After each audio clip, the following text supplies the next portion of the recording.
we're here in the mothership, and which is always a totally different experience than having you come to a city somewhere for a quick weekend. Because of the community that you have created here in your studio. But there's a lot of people who come here from all over the world, across the country, for short time, for some people who move here, or who spend months studying here. So can you speak to what is it about your program, your certification program, that they are coming here for? Well, first I think that the fact that my certification program right now is the only program that's just based on, not just, but based on technique and not stylization. So the other programs that are available right now are all stylization. So if you want to, look like that person or imitate or emulate, that's what their program's about. For me, it was really important that my certification program stayed at a really, really deep-rooted technical level. So no matter what stylization you choose to do later, you're all getting trained, right, the same base level. So I am so proud that most of my dancers, they actually do go out and explore different stylizations, and they're not bound by one. But I think people feel that and see it, and they go, oh, I can be really well trained and have this strong technique base and actually figure out maybe what they want to say as artists. And I think it inspires people to move here because the amount of time and energy that you put in is going to have, of course, faster results. And you can do this program overseas. Many people do, and they're at high levels. But it will be more intensive, of course, if you move here near me. So if somebody wants this dance form and this art form to be their priority, then it totally makes sense that they would move right next to where they want their focus to be in the school, because this is really a school. This is not like regular classes. This is a bit of a different situation here, right? Because there is a program. It's a program. It's a school, and it's not just a program. It's actually two full programs: the Jamila Salimpour format and the Suhaila Salimpour format. And the Jamila Salimpour format is a stylization.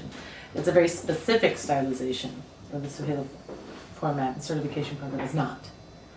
Okay, so I'm running two full programs, and they're actually, and both formats are the foundation of what a lot of stylization is right now. So why not come and study at the root source? Yeah. So people are moving.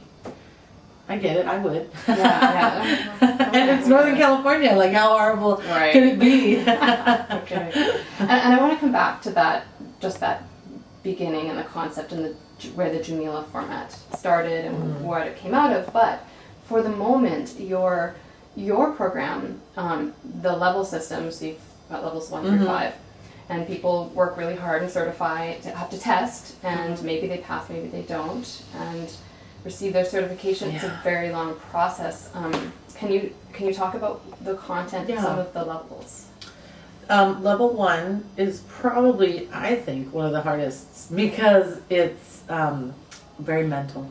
So you come in and you're having to learn not just, of course, the names of the muscles and memorize like what muscles you use to execute the movements, but also you're learning your body, and you're learning your body, your weaknesses, your strengths, how to actually balance them out.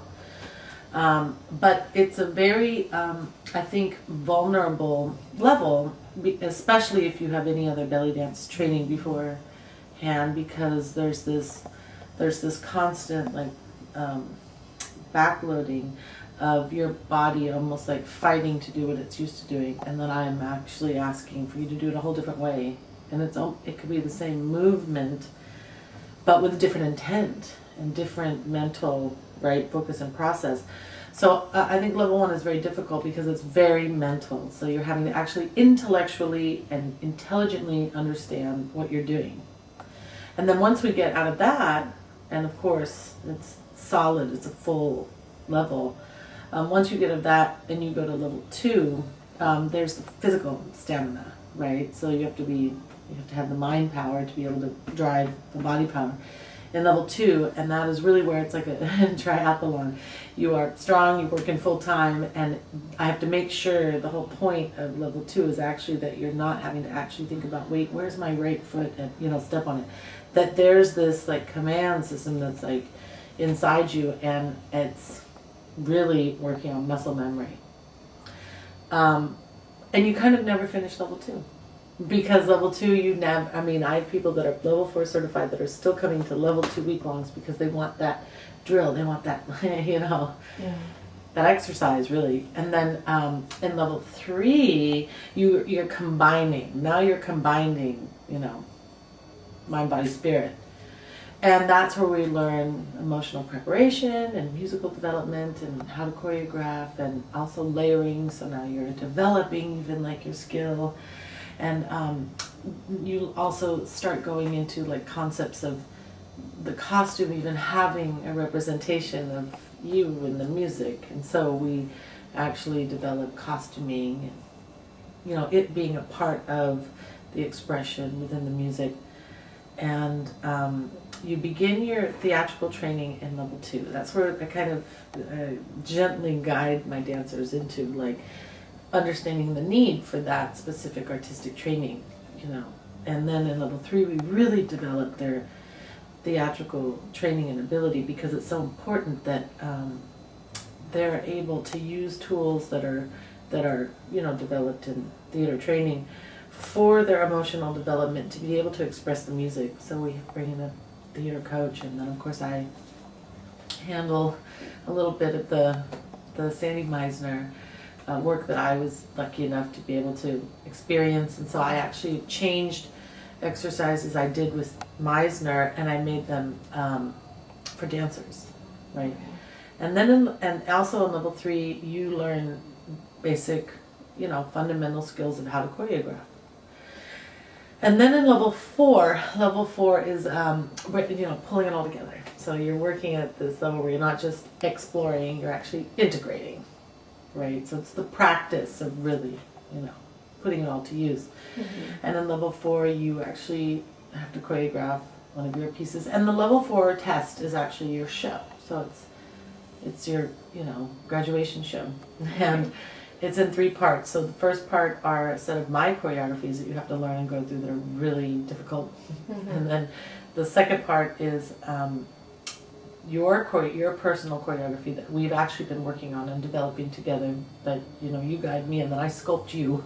Mm-hmm. And that is also you're given every year, it's different 10 steps that you have to integrate into the choreography, and they're all different based on the musical genre, because every year we change the musical genre, right? So it's like classical or Mozart, and then Billie Holiday or Miles Davis, or we change. So I want and that's really what the fusion section is, right? So that's what I would consider fusion, because you're taking genres of music that aren't necessarily associated with this art form, but you're using your dance vocabulary, right, to express yourself to music.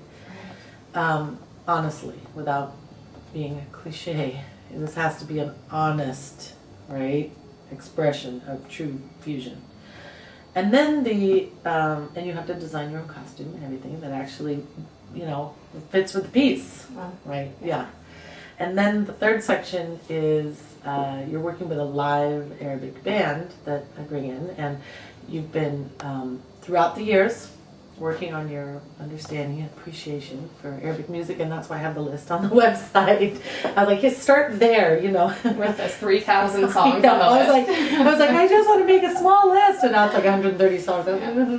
But at least you start somewhere, and you're like learning these songs and then learning the different renditions. So then when you actually get into my level 3 workshop, I actually hire a band to come in and you do a show. You get to start dancing to live Arabic music, and it's of course optional, not really optional. Me with optional, it's like not optional, but it's optional. But then in level 4, you're in it, because I bring in the band again, and you're out there performing.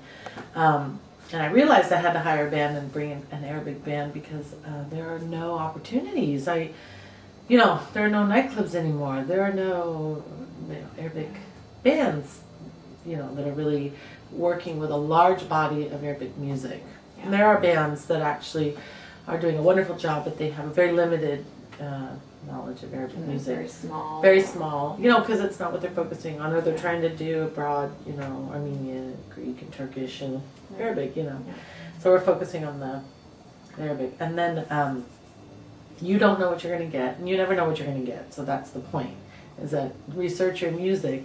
And even if you don't know a song, if you research the music, you start to hear patterns and understand sentiment and tonal qualities and instrumentation, orchestration, and oh, that's a newt, oh, that's a canoe, oh, that. And so you start to pick up, and then your instincts, right, are being developed, your improvisational work. And of course, that's why now there's the Suhaila Salimpour certification requirements within the Suhaila and vice versa, because the Suhaila Salimpour stylization is so important and brilliant for improvisational work, right?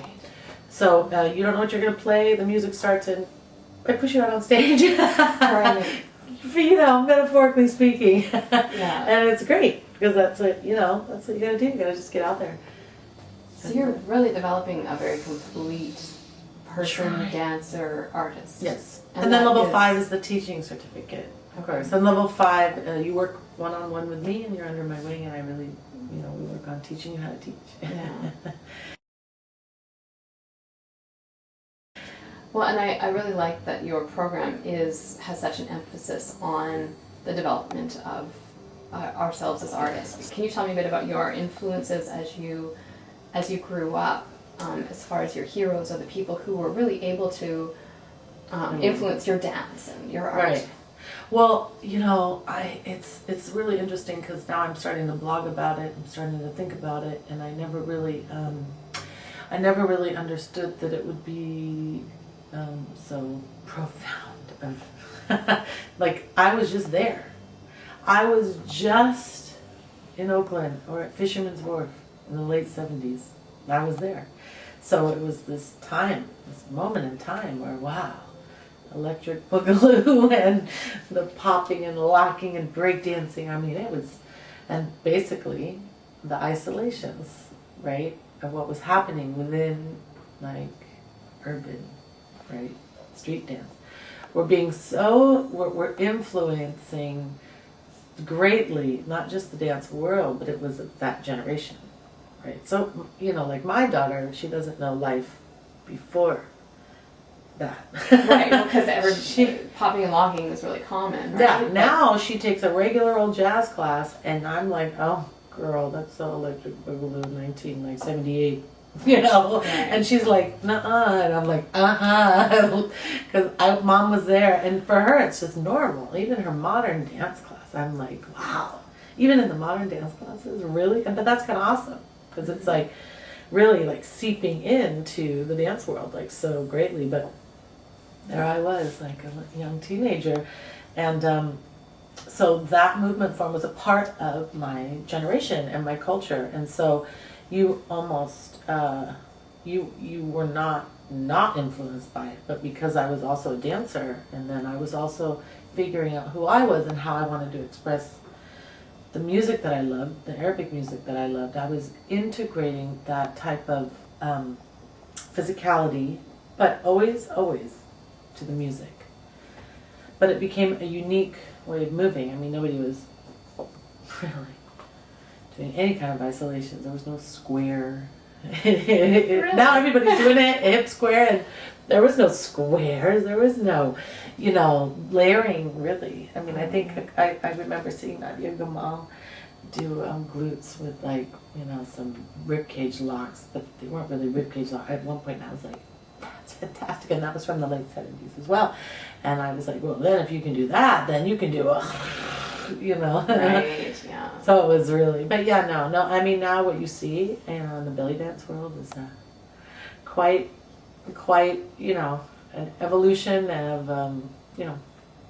Right, things are being fused, but I guess, and that maybe brings me back to Jamila and what she contributed when she was doing her work in... Well, and what's really, really important to remember about my mom and her work is that my mom is in love with the culture, completely. So her motivation is all because she loves the culture, right? And so my mom was always very respectful. So she actually didn't feel, and this is what's so funny, my mom didn't feel that she actually was creating anything of her own. What she felt that she was documenting. So when she worked with Maya Medwar and she saw Maya doing figure eights up to down, she documented that movement and called it Maya, and then tried to break it down to pass it on, right? And the Arabic family she watched, right? Mm-hmm. Like the house parties and what Arab women were doing at that time and were documenting. The Egyptian family is based on more of the show, right? The professional belly dancer, that's the Egyptian family. So she was documenting what were movements that were common and popular at that time. Putting them into families, right? Documenting, putting them in the families, and then breaking down to the best of her knowledge, which for that time was brilliant. I mean, brilliant, right? Say, use the word pivot, use the word shimmy, use the word three-quarter shimmy. I mean, nobody was doing that. It's Suhaila Salimpour, you know. So that was her language that Yes. she put on what she was observing. That's right. And now everybody calls it three-quarter shimmy, and that's a Suhaila Salimpour step that she documented by watching, right? So my mom goes, I didn't invent it, and I'm like, but you kind of did. And then she put the name on it, three-quarter shimmy, you know. Yeah. And taught a generation of dancers. And taught a generation of dancers, not just a three-quarter, but wow, came after that. And even within that, then of course, I took the three-quarter and did it on an upbeat, and have it a downbeat, and then have it on walking a different time and thing and stuff, and, you know. Yeah.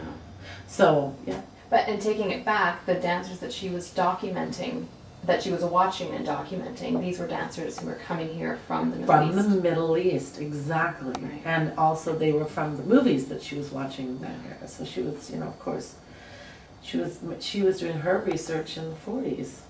So what was in the 40s, right? Tahia Karaoke, Samia Gamal, Nadia Masabni, Naima Akif, these women. And where did her finger symbols come from? Where did her finger symbols come from? Okay, well, I'm just going to tell you that I really think my mom secretly is really a jazz musician. Because my mom's musicality is so instinctual and so deep that that's really where my mom completely is brilliant. And my mom told me that she, you know, asked her father when she was really young if he would get her music lessons. She wanted to study piano. And it was impossible at that time, in that era, right, in her time of life. But I really feel my mom is a musician.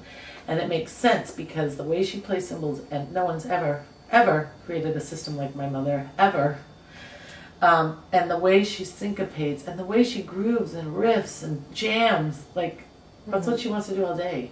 And there's that clip, you know, of us dancing at Ricasa, and we were not really dancing, we're just like hanging out on stage riffing, and like, that's how I grew up. Like, we would hang out on the couch and we'd like riff. Beautiful. Yeah.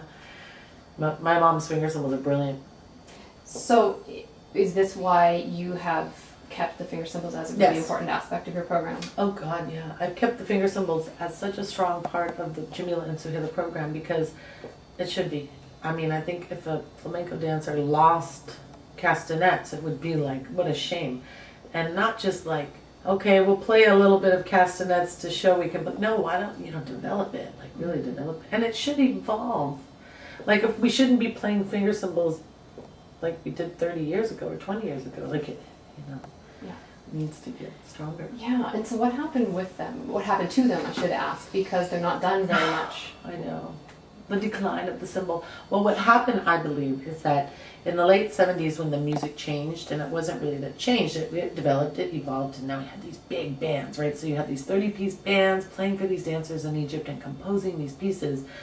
It'd never been done before. It was like, I think in these big stages, like it was really the beginning of the belly dance superstar, right? Being a superstar as a belly dancer was, other than Tia Karaoke and Samia Gamal, where they were, they never had the kind of audiences that like Nagwa Fouad had, right? Mm-hmm. These big, and they had big bands, and I think that the dancers took their cymbals off and just hired a cymbal player to like learn the composition and be in the band, because also instead of a little number, it was a huge production and costume changes and like you know this huge grandness. So they just hired a cymbal player to come in. The dancer was like, yeah, then you do it. Yeah. So, you know, they have a 30-piece band. Yeah, you do it.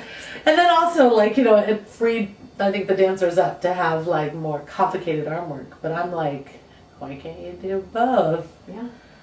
So, Yeah, and, you know, if I see a dancer without cymbals, like, it's okay. But not because she can't play. It should be because she chose to not play cymbals at this song, and there's a reason. Mm-hmm. On Sunday night when I perform, I don't know if I'm going to play cymbals or not. And if I am, I don't know what song. Because it really depends on the energy and the climate of the band. And if they're going to sing, like, you know, you don't play cymbals where there's a singer singing, you know, and if you're dancing to live music, you got to be respectful because a singer could start any minute. Yeah. Wow. Right? Yeah. But we got to keep the cymbals going. So Oh, yeah. they're alive and well in the Salimpour house. That's a big part of what makes this program so challenging. I know, it's fun though. Yeah, and exciting because if it were easy, then why bother? Right. The program would not be as valuable if it were easy to accomplish. I agree, and I think that the program is really valuable. But there's one thing that I want to say, is that not everybody has to go through the level 4 performance track. So we do have, there are some people that don't want to perform, either injuries or a specific point in their life, or religious, right? Mm-hmm. Like beliefs that they actually would just like to stay more private. And there is a different path we have for those students that like want to take the non-performer track. Oh, good. Yeah, and they go through level 4 and level 5 at the same time, actually. But it's way more complicated. Oh. Yeah, it's way more complicated, but it can be done. Yeah, okay. And it's at my discretion. So, because I will know if they just are afraid to perform, and then I won't allow them to go that route. I'll make them do the performer route, you know. Right. I've already had a couple students try that one out, and I'm like, no. Mm-hmm. So we discuss it, you know. You really have to get under under the skin and in the brains of your dancers, and I think you have to understand their psyche. Yeah, and I think that's also what defines this program as opposed to taking classes. And you spoke about this the first day of the workshop, is the difference between having a teacher and having a mentor. Right. Can you speak to that? Totally different. Well, having a teacher, you just come in and you take your class and then you leave. But having a mentor, right, and that class that you take will be it should be very valuable, and you should be safe, and you should learn the move of the week or whatever it is. But a mentor is somebody different, because a mentor is somebody that actually takes you under their wing and develops you in this big full spiritual way. That's this path based on what you want, and it could change too. It's this connection that you share, and you have to be there and available, like as an outlet for the student for whatever comes up and the needs. Like, you can't call your teacher and ask advice necessarily, and you're going to get the kind of advice that you would your mentor. Right. You know. So your mentor is really invested in you way beyond that hour that you take a class. Right. When I teach my classes, I am there, and I'm committed for that 90 minutes, and then the 90 minutes is over.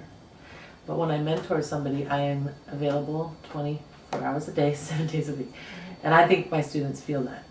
That's a huge commitment. It's a huge commitment, but that's why it's a hard program, and also level 5 is one-on-one with me. That's hard for both of us. Yeah. Right?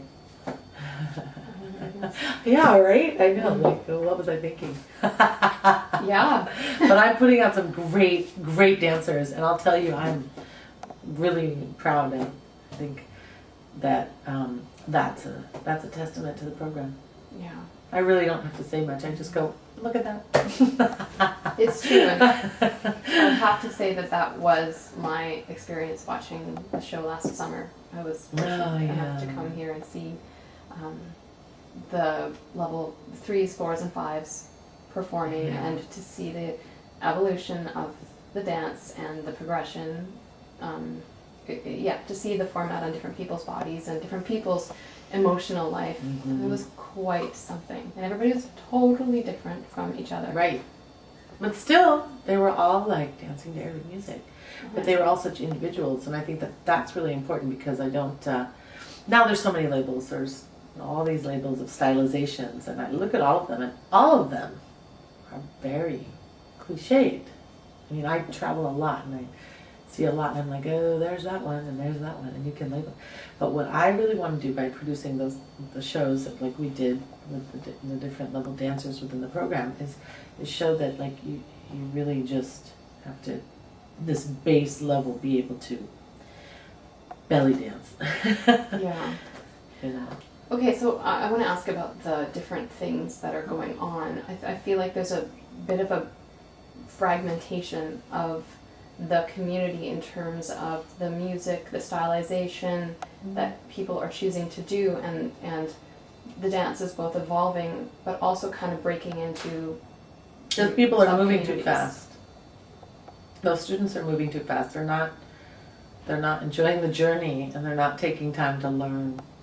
So landing in a category before they really know. People are studying the stylization before they have any technique, and they think that they're studying technique of the stylization, but it's not. It's still just learning the gag. Right. So they're not taking time. You need to take your time in an art form. And actually, you need to learn your classics. Like in any, other rich art form, you've got to learn your classics. You've got to eat your vegetables. You cannot go to the dessert.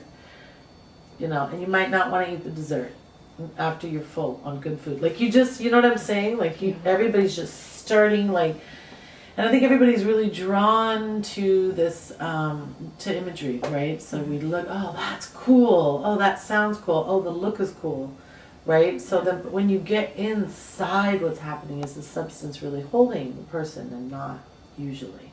And also, where has that style, I guess, developed from, and learning your history, because I can only speak for myself, is that I feel that whenever I come here, I learn a little bit more about the history of belly dance in general, and specifically the development of it in the last 50 to 100 years or so, because there has been, with globalization, such I guess intermixing of people from different countries. Like ballet is the same thing. While the countries have it, especially, and now it's all influencing each other. So it's an education to me to come here to hear you speak about your mother and her influence, and to go from there was no belly dance here to there was a huge explosion.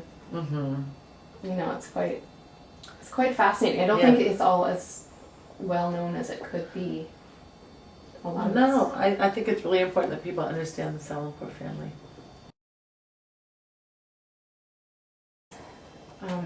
I'm just appreciating in my life how all of the dots are connecting and coming into this place of, oh, I learned these things before that maybe I thought were dead ends for this purpose, and I'm starting to see in your dance and your art that you perhaps have this same going on, and I wonder if you can speak to that, just the different areas of artistic involvement you've had or influence that you've had over the years. Yes, it's all when I was studying with Sandy Meisner, I never thought I would be running a certification program, sitting in the corner of the room, making people do repetitions. Right. I really was thrust into, this was my journey.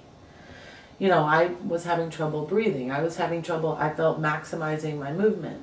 And so I thought that learning how to breathe and having breath control would be crucial. And I, of course, over 2 decades of yoga, but it wasn't enough. It wasn't right. I needed that, especially because when you dance and you perform and when you teach, it's a totally different breathing process. So I was lucky enough to end up at Seth Riggs, vocal coach. And then, of course, he had me work with one of his apprentices, Roger Love, who ended up going and producing his own format. But I was, I'm in this school where, the Jackson family's getting trained, and at that point with Linda Carlisle and Madonna, everybody was going to the school. And I just wanted the best singing school, and I ended up there. And so I learned how to breathe and really maximize, my power and the energy and, tonal quality, and to make an impact when I taught my students, right?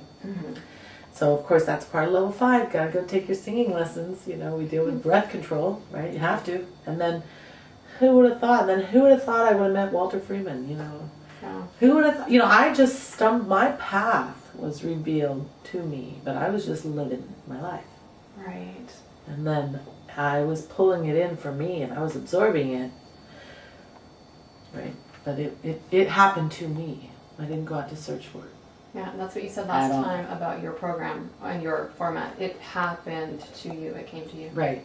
Yeah. And that's important. And I think that there's a wave of dancers that are creating a format for different reasons, and a program for different reasons, because they want to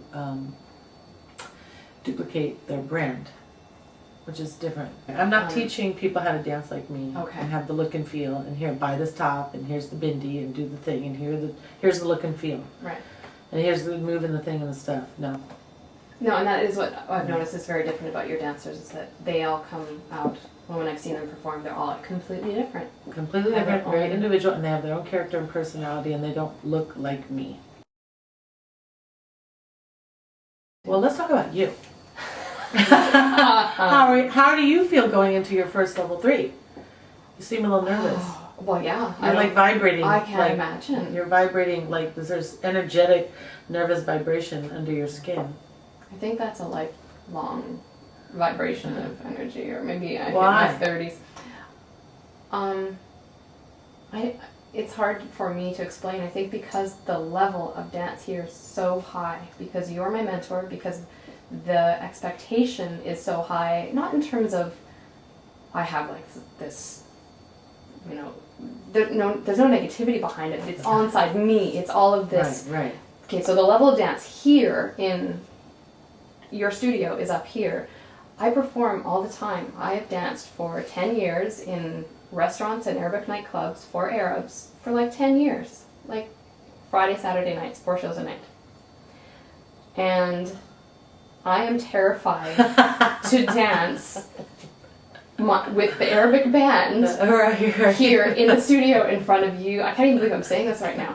In front of you and Andrea, and there's my mom will be here too. Don't forget, But I just want to let you know. So get ready for it, baby. I just feel like I mean, thinking about it, I'm turning white. I'm shaking. Yeah, because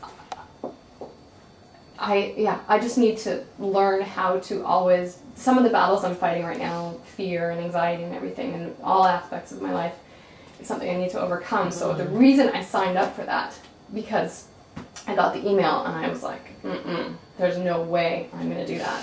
And I got the second email like 2 months later, and I thought to myself, what a hypocrite would I be if I didn't do it because I was afraid, because I'm always telling my students and other people, go where the fear is. Right.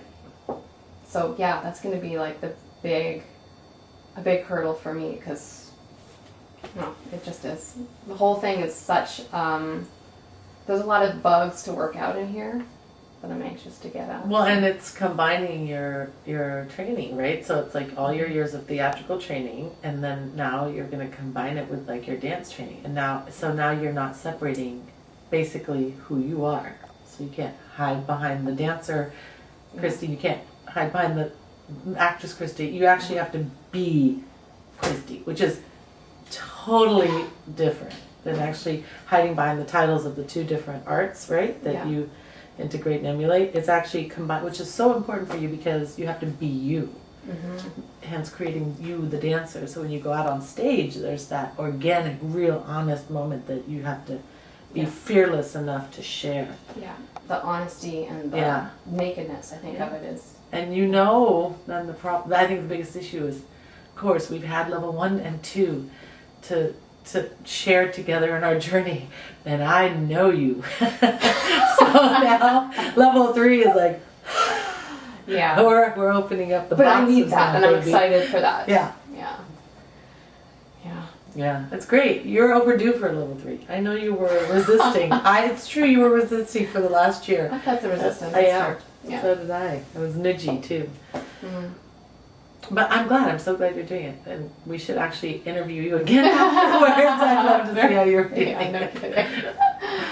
Yeah, it's true. But what I do appreciate about this, I have to say this because I've been brewing on this the last few days. I appreciate so much about the program because when I had started here, I was teaching already, and of course it was too soon, as it is with everybody who teaches. But I was really trying to figure out how to teach this, even though I couldn't do anything when I came here. I could do nothing. It was horrible and humiliating and trauma. Big trauma. Sorry, that's terrible. It was terrible. But I completely got the vision. I got it. And I was like, that is what I have been trying to figure out. It has made my life so much easier. It has taken all of the complication and the confusion away, and it'll go forever. Because you're benefiting from my journey. Like, I've created this program. Like, you don't have to go through any of the trials and errors that I had to go through. I was my own guinea pig. It's like, I'm like, all right, here it is. Here's what's working. But see, here's the hard part. Now you have to do it. Like, here it is. But that's the hard part, you know. Yeah.